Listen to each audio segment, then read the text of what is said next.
आज हम विश्व का भूगोल के बारे में पढ़ेंगे। ज्योग्राफी शब्द का प्रयोग यूनानी विद्वान इरेटोस्थनीज के द्वारा किया गया। इरेटोस्थनीज को व्यवस्थित भूगोल का पिता माना जाता है। भूगोल का जनक हिकेटियस को माना जाता है। विश्व भूगोल सूक्ष्मतम अणुओं से लेकर विश्व भूगोल में सबसे पहले ब्रह्मांड को पढ़ेंगे। ब्रह्मांड में क्या है कि सूक्ष्मतम अणुओं से लेकर के विशाल मंदाग्नियों तक खगोलीय पिंड के सम्मिलित स्वरूप को ब्रह्मांड कहा जाता है। खगोलीय को क्या कहा जाता है? ब्रह्मांड कहा जाता है। निकोलस कापरनिकस ने सर्वप्रथम यह मत अभिव्यक्त किया कि ब्रह्मांड के केंद्र में सूर्य है, न कि पृथ्वी है। कापरनिकस को आधुनिक खगोल विज्ञान का जनक माना जाता है। महाविस्फोटक सिद्धांत का प्रतिपादन 1927 में जॉर्ज लेमेत्रे ने किया था और बाद में रॉबर्ट वेगनर ने 1967 में इसकी व्याख्या की थी। महाविस्फोट सिद्धांत जो है ब्रह्मांड की उत्पत्ति के सभी पदार्थ, इसके सिद्धांत के अनुसार क्या है कि ब्रह्मांड के उत्पत्ति के सभी पदार्थ प्रारंभ में पिंड की अवस्था में थे, जिसका आयतन अत्यंत सूक्ष्म, तापमान और घनत्व अत्यधिक था। अत्यधिक संकेंद्रण के कारण इस पिंड में विस्फोट हो गया, जिसके परिणाम स्वरूप पदार्थ का बिखराव हुआ और उनसे अनेक ब्रह्मांडीय पिंडों का निर्माण हुआ और तभी से ब्रह्मांड में निरंतर विस्तार हो रहा है। फिर अब दूसरा पढ़ेंगे सौरमंडल के बारे में। सौरमंडल क्या है कि सौरमंडल सूर्य के चारों ओर अपनी कक्षा में चक्कर लगाने वाले, सूर्य के प्रकाश से प्रकाशित होने वाले ग्रह, उपग्रहों, क्षुद्र ग्रहों, धूमकेतुओं, उल्काओं आदि पिंडों का समूह सौरमंडल कहलाता है। हमारा सौरमंडल जिसमें स्थित है उसको मंदाकिनी, आकाशगंगा या दुग्ध मेखला कहते हैं। सूर्य के बारे में, सूर्य सौरमंडल के केंद्र में स्थित है। सूर्य की आयु 4.6 अरब वर्ष है। सूर्य पृथ्वी से लगभग 13 लाख गुना बड़ा है। पृथ्वी को सूर्यातप का मात्र 2 अरबवां भाग प्राप्त होता है। सूर्य के प्रकाश को पृथ्वी तक पहुंचने में लगभग 8 मिनट 19 सेकेंड का समय लगता है। सूर्य की समस्त ऊर्जा का स्रोत जो है नाभिकीय संलयन होता है। सौरमंडल के पिंड क्या है? सौरमंडल में वर्तमान में कुल 8 ग्रह हैं। सूर्य से दूरी के आधार पर क्रमशः सबसे ज़्यादा दूरी के आधार पर बुध सबसे नज़दीक है और शुक्र उसके बाद पृथ्वी है, फिर मंगल है, फिर बृहस्पति, फिर शनि, अरुण, वरुण। आकार के आधार पर सबसे बड़ा ग्रह अगर कोई है तो वो है बृहस्पति, फिर शनि, अरुण, वरुण, पृथ्वी, शुक्र, मंगल और बुध। बुध सबसे छोटा है। अब सूर्य ग्रहण तब होता है जब चंद्रमा और पृथ्वी के बीच में सूर्य आ जाता है, तब सूर्य ग्रहण होता है और सूर्य का प्रकाश पृथ्वी तक नहीं पहुंच पाता है। सूर्य ग्रहण प्रतिपदा यानी अमावस्या को होता है। बुध सूर्य के सबसे निकट ग्रह है।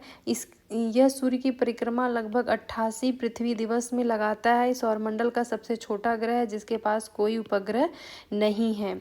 फिर उसके बाद आ जाता है शुक्र। शुक्र सर्वाधिक चमकीला ग्रह है। शुक्र पृथ्वी के सबसे नज़दीक और सर्वाधिक गर्म ग्रह है। शुक्र को भोर का तारा या सायं का तारा कहा जाता है। शुक्र को पृथ्वी का बहन भी कहा जाता है क्योंकि घनत्व, आकार, व्यास में यह पृथ्वी के लगभग समान है। सूर्य का कोई भी उपग्रह नहीं है। फिर अब पृथ्वी सौरमंडल का एकमात्र ऐसा ग्रह है जहाँ पे क्या है, जीव पाए जाते हैं। पृथ्वी को जल की उपस्थिति के कारण से नीला ग्रह भी कहते हैं। पृथ्वी का एकमात्र उपग्रह कौन है? चंद्रमा। पृथ्वी जो है अपने अक्ष पर 23.5 डिग्री अंश पर झुकी हुई है। पृथ्वी 23 घंटा 56 मिनट 4 सेकंड में अपने अक्ष पर एक चक्कर पूरा करती है। इसी गति को घूर्णन गति या दैनिक गति भी कहते हैं। और इसी दैनिक गति के कारण यानी कि इसी पृथ्वी अपने अक्ष पर घूर्णन या परिभ्रमण कहते हैं। इसी पृथ्वी के अपने अक्ष पर घूमने को घूर्णन या परिभ्रमण कहते हैं। इसी के कारण दिन और रात होते हैं। पृथ्वी को सूर्य की एक परिक्रमा पूरा करने में 365 दिन 6 घंटे 9 मिनट 9.51 सेकंड यानी कि 365.25 दिन का समय लगता है। इसे परिक्रमण गति कहते हैं। पृथ्वी सूर्य से सबसे निकटतम दूरी पर 4 जनवरी को निकटतम तिथि होती है। इसी तिथि को पेरिहेलियन या उपसौर कहते हैं। इस 2021 में यह 2 जनवरी को थी। सबसे ज़्यादा निकट थी पृथ्वी। पृथ्वी सूर्य से सबसे अधिक दूरी पर कब होती है? 4 जुलाई को, जिसे अपहीलियन या अपसौर कहते हैं। और 2021 में 5 जुलाई को पृथ्वी सबसे ज़्यादा सूर्य से दूरी पर थी। 21 मार्च और 23 सितंबर को पृथ्वी के दोनों गोलार्धों में दिन और रात बराबर होते हैं। पृथ्वी के उत्तरी गोलार्ध में सबसे बड़ा दिन 21 या 22 जून को, जबकि दक्षिणी गोलार्ध में सबसे बड़ा दिन 22 दिसंबर को होता है। मंगल को लाल ग्रह माना जाता है। क्यों? क्योंकि यहाँ पर आयरन ऑक्साइड की उपस्थिति के कारण यहाँ पे लाल दिखाई देता है। ये मंगल के फोबोस और डीमोस नामक दो उपग्रह हैं। फिर अब उसके बाद हम बृहस्पति सौरमंडल का सबसे बड़ा ग्रह है। इसका उपग्रह गैनीमीड सौरमंडल का सबसे बड़ा उपग्रह है, यानी गैनीमीड सबसे बड़ा उपग्रह है। फिर शनि दूसरा सबसे बड़ा ग्रह है। शनि के चारों ओर वलय पाए जाते हैं, जिनकी संख्या कितनी है? 7 है। शनि ग्रह के उपग्रह की संख्या 82 है। सबसे बड़ा उपग्रह शनि का जो है वो टाइटन है, सौरमंडल का दूसरा सबसे बड़ा उपग्रह। अब अरुण की खोज विलियम हर्शेल ने 1781 में की थी। अरुण ग्रह पर सूर्योदय पश्चिम दिशा में व सूर्यास्त पूर्व दिशा में होता है, यानी कि और ग्रहों की तुलना में उल्टा। वरुण क्या होता है? सर्वाधिक दूरी पर स्थित है। वरुण की खोज जर्मन खगोलविद जोहान गाले ने 1846 ईस्वी में की थी। वरुण का सबसे बड़ा उपग्रह ट्रीटॉन है। बौने ग्रह यम की खोज 1930 में क्लाइड टॉम्बैग ने की थी। सेरेस और होमिया, मेकमेक और इरिस ये भी बौने ग्रह हैं। चंद्रमा पृथ्वी एकमात्र उपग्रह पृथ्वी का एकमात्र उपग्रह अगर कोई है तो वो है चंद्रमा। सूर्य और चंद्रमा के बीच जब पृथ्वी आ जाती है तो क्या लगता है? चंद्र ग्रहण लगता है। और जब सूर्य ग्रहण कब लगता था? सूर्य ग्रहण जब पृथ्वी और सूर्य के बीच चंद्रमा आ जाता था तो सूर्य का प्रकाश जो पृथ्वी पर नहीं पड़ता था तो सूर्य ग्रहण लगता था। चंद्र ग्रहण सदैव पूर्णिमा के दिन होता है।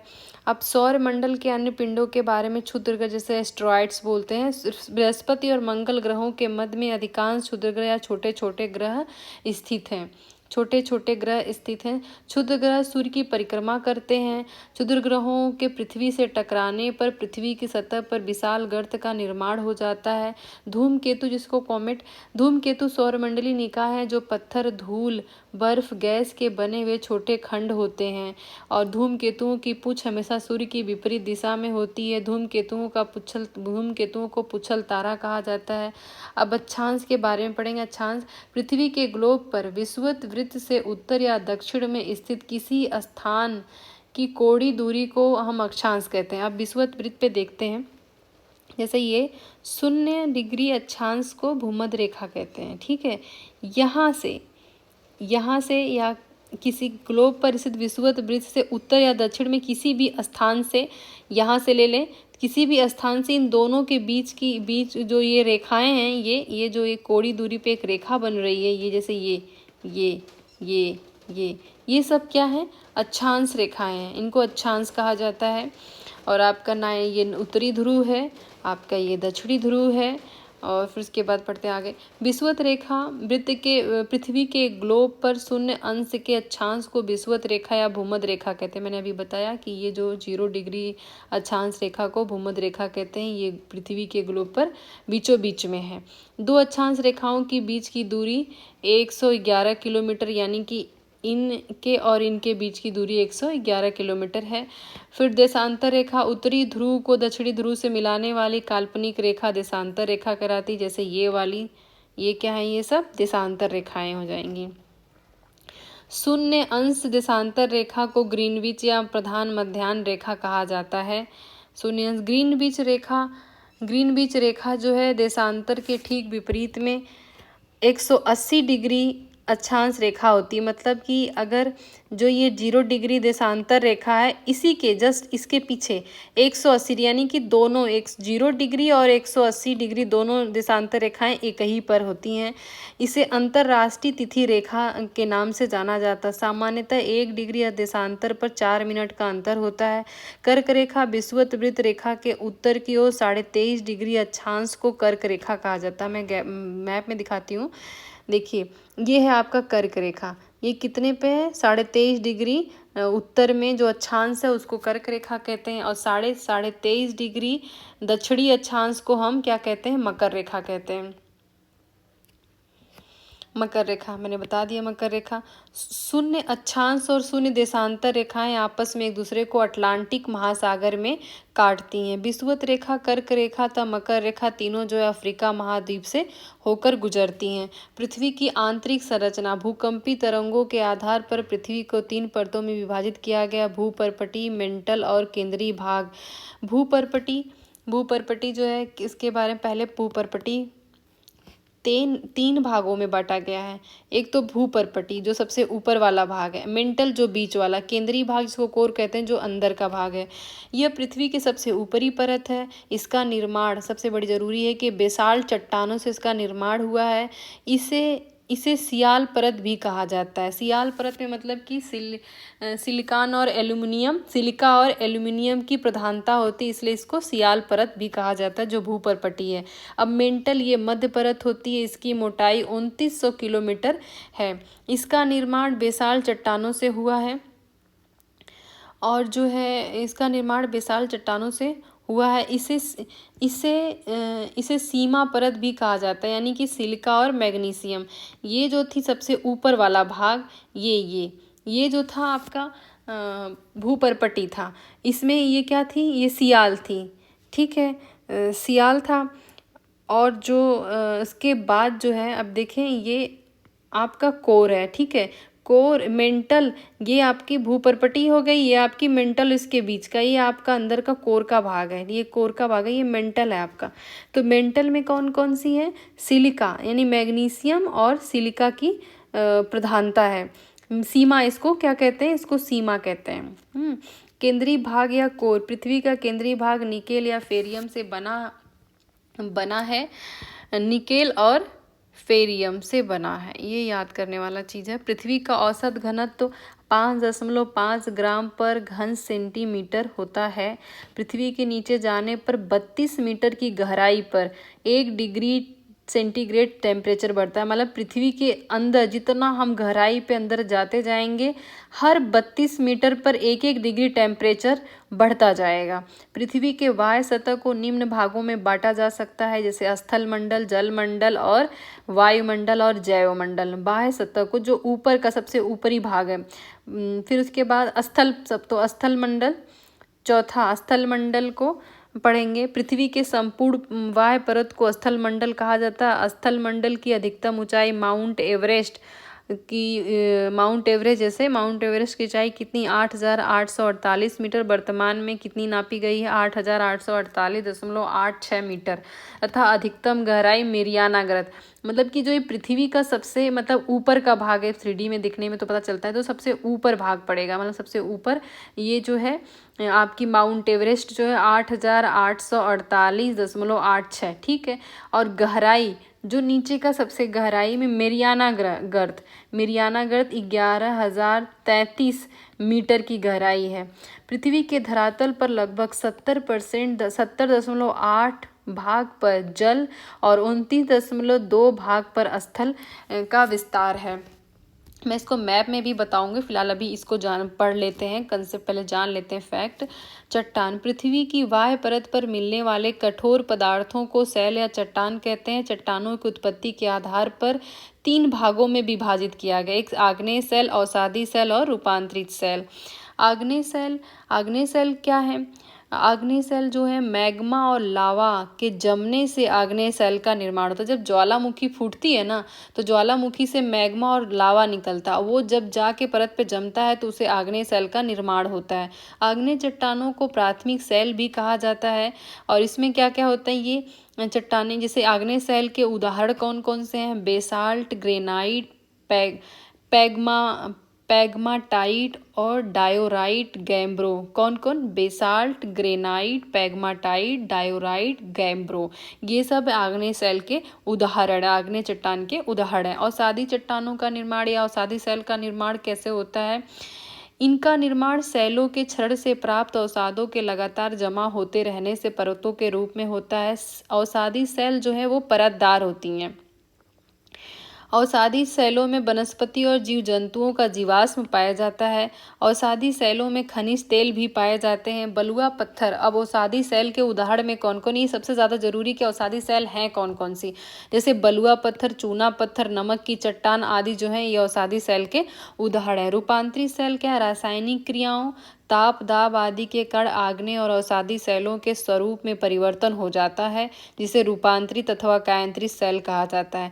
जो आग्नेय शैल है और अवसादी शैल है, ठीक है, ये क्या है? कुछ रासायनिक परिवर्तन होते हैं, कुछ ताप ज़्यादा होता है या ताप कम होता है या दबाव ज़्यादा होता है, दबाव कम होता है, जिसके कारण से आग्नेय और अवसादी शैलों के रूप में परिवर्तन हो जाता है, उसे रूपांतरित शैल या कायांतरित शैल कहते हैं। जैसे उदाहरण हम ले लेते हैं।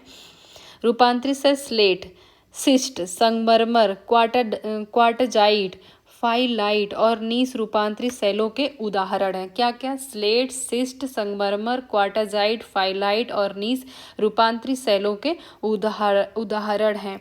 ज्वालामुखी पढ़ते हैं। ज्वालामुखी धरातल पर स्थित प्राकृतिक सृद्ध है। ये आपका धरातल है। इस पे जैसे कि ये क्या है, यहाँ पे एक यहाँ से निकलने वाला छिद्र है, जिससे पृथ्वी के अंदर से मैग्मा, राख, जलवाष्प, अन्य गैसें बाहर निकलती हैं। अन्य गैसें जो हैं वो बाहर निकलती हैं, उसे ज्वालामुखी कहा जाता है। ज्वालामुखी धरातल पर स्थित प्राकृतिक छिद्र है, जिससे पृथ्वी के अंदर से मैग्मा, जो गर्मी भरी होती हैं, राख, जलवाष्प, अन्य गैसें बाहर निकलती हैं। ज्वालामुखी विस्फोट से निकलने वाली गैसों में जलवाष्प सर्वाधिक मात्रा में पाई जाती है। ज्वालामुखी उद्गार के समय भूगर्भ में स्थित तरल पदार्थ को मैग्मा कहा जाता है। जब ज्वालामुखी का उद्गार होता है तो उद्गार के समय जो यहाँ पे भूगर्भ में स्थित तरल पदार्थ होते हैं, जो ये तरल पदार्थ हैं, उनको क्या कहते हैं? मैग्मा कहते हैं। एंडीज पर्वतमाला पर स्थित एकांकागुआ जो है, एंडीज पर्वतमाला कहाँ पे है? अमेरिका में पाई जाती, अमेरिका में है ये, दक्षिणी अमेरिका में एंडीज। तो ज्वालामुखी का सबसे विश्व का सबसे अधिक ऊंचाई पर स्थित मृत ज्वालामुखी पर्वत है अकांकागुआ, जो है ज्वालामुखी का कहाँ गया ये? एंडीज पर्वतमाला पर स्थित अकांकागुआ ज्वालामुखी है। एंडीज जो पर्वत है उस पे जो है अकांकागुआ ज्वालामुखी है, विश्व की सबसे ऊंचाई पर स्थित मृत ज्वालामुखी है। यानी कि सबसे ज़्यादा ऊंचाई से इसकी ऊंचाई का कितने मीटर पे है? 6,962 मीटर पर यह स्थित मृत ज्वालामुखी है। सक्रिय ज्वालामुखी वह ज्वालामुखी है जिनसे अक्सर उद्गार होता रहता है। अमेरिका के हवाई द्वीप पर स्थित किलाऊ संसार का सर्वाधिक सक्रिय ज्वालामुखी है। सबसे ज़्यादा यहाँ पर ज्वालामुखी उद्गार होता रहता है अमेरिका के हवाई द्वीप पर। भूमध्य सागर में सिसिली के उत्तर में लिपारी द्वीप पर, भूमध्य सागर में एक तो पहली बात भूमध्य सागर, दूसरा सिसिली, भूमध्य सागर में सिसिली है, सिसिली के उत्तर में लिपारी द्वीप पर अवस्थित स्ट्रोम्बोली ज्वालामुखी को भूमध्य सागर का प्रकाश स्तंभ कहा जाता है। मतलब हमेशा इसमें ज्वाला उद्गार होता रहता है, जिसमें मतलब लौहें निकलती रहती है, जिसे भूमध्य सागर का प्रकाश स्तंभ कहा जाता है।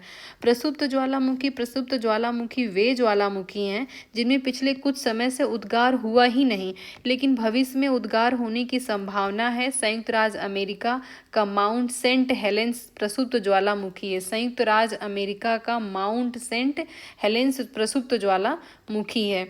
फिर मृत ज्वालामुखी वे ज्वालामुखी हैं जिनमें से प्राचीन समय में कभी उद्गार हुआ था, लेकिन आगे उद्गार होने की संभावना नहीं है। मृत ज्वालामुखी में पाकिस्तान का कोह सुल्तान, ईरान का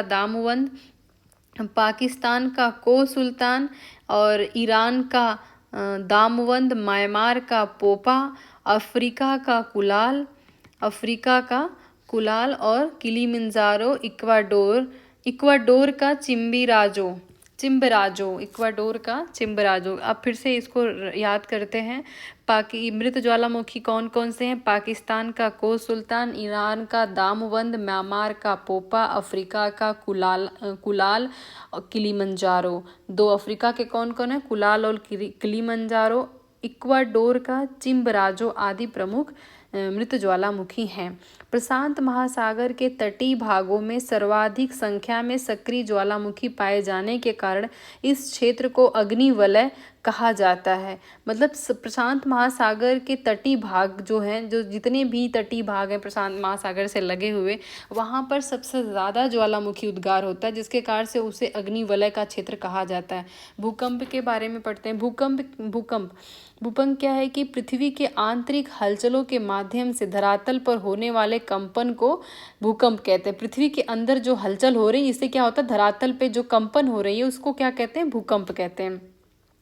भूकंप के दौरान 3 प्रकार की तरंगें उत्पन्न होती हैं। पी अथवा प्राथमिक, यस अथवा द्वितीयक, यल अथवा सतही तरंगें। प्राथमिक तरंगें, द्वितीयक तरंगें और सतही तरंगें निकलती। पी तरंगें पृथ्वी के अंदर सभी माध्यमों से होकर गुजरती हैं, जो प्राथमिक यानी प्राइमरी तरंगें हैं, जो प्राथमिक तरंगें, ठीक है। यस तरंगें जो है ठोस माध्यम से होकर गुजरती हैं। ये तो सभी से होकर गुजरती हैं, ये ठोस माध्यम से होकर गुजरती हैं। यल तरंगें ठोस, तरल, गैस तीनों माध्यमों से होकर गुजरती हैं। अब फिर से देखते हैं। पी तरंगे पृथ्वी के अंदर सभी माध्यमों से होकर गुजरती, जबकि यस तरंगे मात्र ठोस माध्यम से होकर गुजरती है। लेकिन जो यल तरंग है वो ठोस, तरल, गैस तीनों माध्यमों से होकर गुजरती है। यल तरंगे सर्वाधिक विनाशकारी होती हैं। अधिकेंद्र पर पी तरंगे सबसे पहले पहुंचती हैं और समुद्र के अंदर भूकंप के द्वारा उत्पन्न हलचल को सुनामी कहा जाता है। समुद्र के अंदर जो भूकंप के द्वारा उत्पन्न लहरें बहुत तेजी से ऊपर नीचे होती हैं, यानी कि उसके समुद्र के अंदर जो कंपन हो रहा है, भूकंप हो रहा है, उससे उसकी सतह पर कंपन हो रहा है, यानी उसको क्या कह रहे हैं? सुनामी कह रहे हैं। लहरों में जो कंपन उसको सुनामी कह रहे हैं। सुनामी जापानी शब्द है। भूकंप तरंगों को सिस्मोग्राफ नामक यंत्र से मापा जाता है। भूकंपों को मापने के लिए रिएक्टर स्केल यानी परिमाण, मर्केली स्केल तीव्रता और राशि फेरल स्केल का प्रयोग भी किया जाता है। भूकंपी तरंगों को सिस्मोग्राफ नामक यंत्र से मापा जाता है, जबकि भूकंप को नापने के लिए रिएक्टर स्केल यानी उसका परिमाण और उसकी तीव्रता नापने के लिए मर्केली स्केल का प्रयोग करते हैं। राशि फेरल स्केल का भी प्रयोग किया जाता है। विभिन्न स्थलाकृतियाँ। धरातल पर पृथ्वी के अंतर्जात और बहिर्जात बलों के कारण विभिन्न प्रकार की स्थलाकृतियों का निर्माण हुआ है। पहली बात माउंटेन। पर्वत धरातल का वह विशिष्ट रूप है जो सामान्य तल से ऊंचा और तीव्र ढाल वाला होता है। इसका शिखर संकुचित क्षेत्र वाला पर्वत का जो शिखर है होता है, संकुचित क्षेत्र वाला होता है इसका शिखर जो होता है। ये जैसे ये ऐसे निर्माण के आधार पर पर्वत 4 प्रकार के होते हैं। अवरोधी अथवा ब्लॉक पर्वत होते हैं पहला। दूसरा क्या है? अवशिष्ट पर्वत। तीसरा मोड़दार या वलित पर्वत। चौथा जो है वो आपका 3 ही है, 4 प्रकार दिया हुआ है। अवरोधी अथवा ब्लॉक पर्वत, दूसरा अवशिष्ट पर्वत, तीसरा मोड़दार अथवा वलित पर्वत, चौथा इसमें बताया ही नहीं है कौन से पर्वत के बारे में ये बता रहा है। ठीक है, देखते हैं।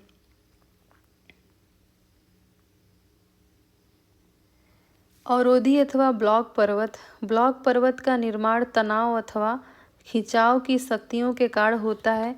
जैसे वासवेज पर्वत फ्रांस में है, ब्लैक फॉरेस्ट जर्मनी में है, सॉल्ट रेंज पाकिस्तान में ब्लॉक पर्वत के प्रमुख उदाहरण हैं। ब्लॉक पर्वत का निर्माण कैसे? तनाव अथवा खिंचाव के कारण से ब्लॉक पर्वत का निर्माण होता है। उसके उदाहरण कौन कौन से हैं? वासवेज पर्वत कहाँ है? फ्रांस में। ब्लैक फॉरेस्ट पर्वत कहाँ है? जर्मनी में। सॉल्ट रेंज ब्लॉक पर्वत कहाँ है? पाकिस्तान में। ये सब उसके उदाहरण है। अवशिष्ट पर्वत क्या? अवशिष्ट पर्वत का निर्माण चट्टानों के अपरदन के परिणाम स्वरूप होता है। जैसे उदाहरण के लिए भारत के विंध्याचल, नीलगिरी, पारसनाथ, राजमहल की पहाड़ियाँ, स्पेन का सियरा नेवेदा, अमेरिका का गैसा और बूटे घर्षित पर्वत के उदाहरण हैं। विंध्याचल, नीलगिरी, पारसनाथ, राजमहल की पहाड़ियाँ भारत में ये जो हैं अवशिष्ट पर्वत के उदाहरण। और स्पेन में कौन है? Sierra Nevada. और अमेरिका में अमेरिका की गैसा और बूटे, ये जो हैं सब अवशिष्ट पर्वत के उदाहरण हैं। मोड़दार अथवा वलित पर्वत। मोड़दार पर्वत का निर्माण पृथ्वी की आंतरिक शक्तियों संपीड़न के कारण पृथ्वी की सतह पर चट्टानों के मुड़ने से होता है। भारत का हिमालय, रूस का यूराल, उत्तर अमेरिका का रॉकी, दक्षिणी अमेरिका का एंडीज मोड़दार पर्वत के उदाहरण हैं। ठीक है। भारत का अरावली पर्वत विश्व का सबसे पुराना और वलित माना जाता है। वलित पर्वत माना। अरावली की सबसे ऊंची चोटी माउंट आबू है। अरावली की सबसे ऊंची चोटी जो है वो कौन सी है? माउंट आबू के सॉरी अरावली की सबसे ऊंची चोटी माउंट आबू के निकट गुरु शिखर है। ये अरावली की। एंडीज पर्वत श्रेणी विश्व की सबसे लंबी पर्वत श्रेणी श्रृंखला है जो 7200 किलोमीटर की है। पेरिनीज पर्वत फ्रांस और स्पेन के मध्य सीमा बनाता है। पेरिनीज पर्वत जो है फ्रांस और स्पेन